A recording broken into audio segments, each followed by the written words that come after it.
GLP-1s. These medications work. I'll say that up front. I've seen patients drop 30, 40, even 50 pounds on Ozempic and Mounjaro. Blood sugars are normalized, blood pressure went down, real results. But I've also watched some of these same patients stop the medications and gain most of it back within a year.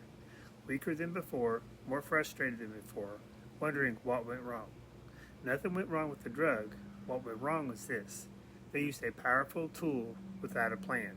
Hi, I'm Kevin Davis, physician assistant, 30 years in family medicine. Today I want to give you the honest conversation most prescribers don't have time for. What these medications actually are, what they're not, and what you should do alongside them if you want results that will last. GLP-1 stands for glucagon-like peptide 1. It's a hormone your gut naturally produces after you eat. Its job?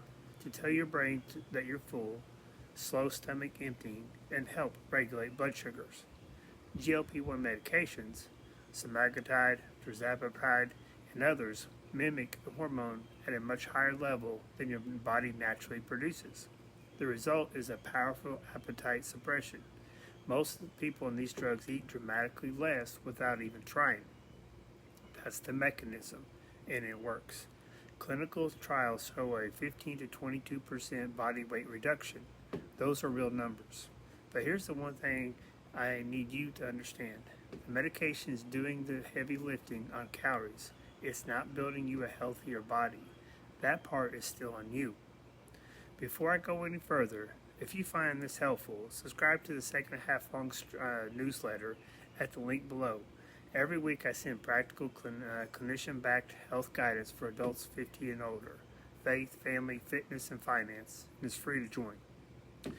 I want you to think about scaffolding. When a building is being restored, scaffolding goes up. It holds things in place while the real work happens. But nobody confuses the scaffolding for the building. That's exactly what a GLP-1 medication is. It's a scaffolding. It creates the conditions for change. Reduced appetite, lower blood sugar, weight loss, momentum. But what you build inside that scaffolding determines whether or not it stands when everything else comes down. The patients I've seen do best on these medications are the ones who treated them as a window of opportunity. They used the reduced hunger to finally establish protein habits. They used the early weight loss to start exercising in a body that moved better. They used the blood sugar improvement to reset their relationship with food.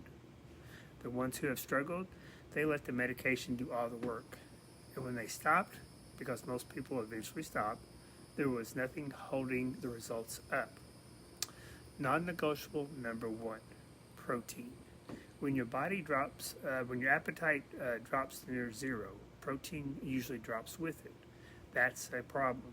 Your muscles still need amino acids to maintain muscle. Without adequate protein, your body starts breaking down muscle for energy, not just fat. Studies show GLP-1 users who don't prioritize protein lose significantly more lean mass than those who do. The target 0.7 to 1 gram of protein per body weight, that is your ideal body weight, every day. That sounds like a lot when you're not hungry. That's why you have to be intentional. Protein shake in the morning before the medication fully kicks in, some Greek yogurt as a snack. Prioritize protein first at every meal. Track it at least initially so you know if you're actually hitting the number. Non-negotiable number 2, resistance training. Cardio is fine. Walking is great, but neither one tells your body to keep its muscle. Only resistance training does that. Minimum effective dose is 2 sessions per week, full body, with progressive challenge over time. Bands, dumbbells, machines, body weight, the tool matters less than the consistency. And quick pause here. Everything I just covered on protein and training, I break down in more depth in our newsletter. I want you to subscribe to that so you don't miss out on anything and get the full framework. Non-negotiable number 3, have an exit strategy. This is the question almost no one asks before starting. What happens when I start? Because most people do stop. Cost, side effects, reach and go weight, whatever the reason. If the habits aren't built, the weight usually comes back. Studies show 60 to 70% of lost weight returns within a year of stopping for people who haven't built the supporting habits. Your exit strategy is your lifestyle. Medication bought you time to build it. Use that time wisely.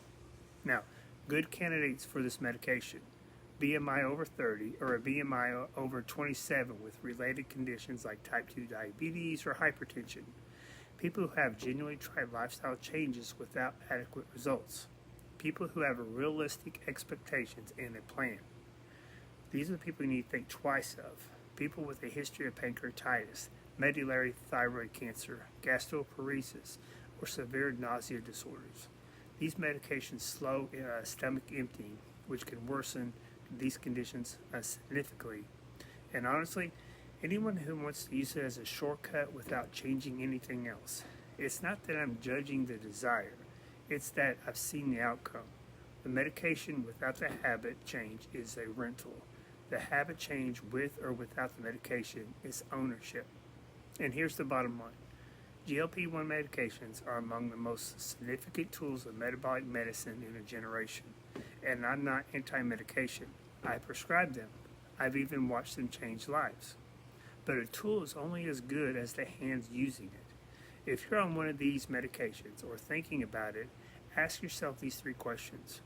Am I protecting my muscle with protein and resistance training?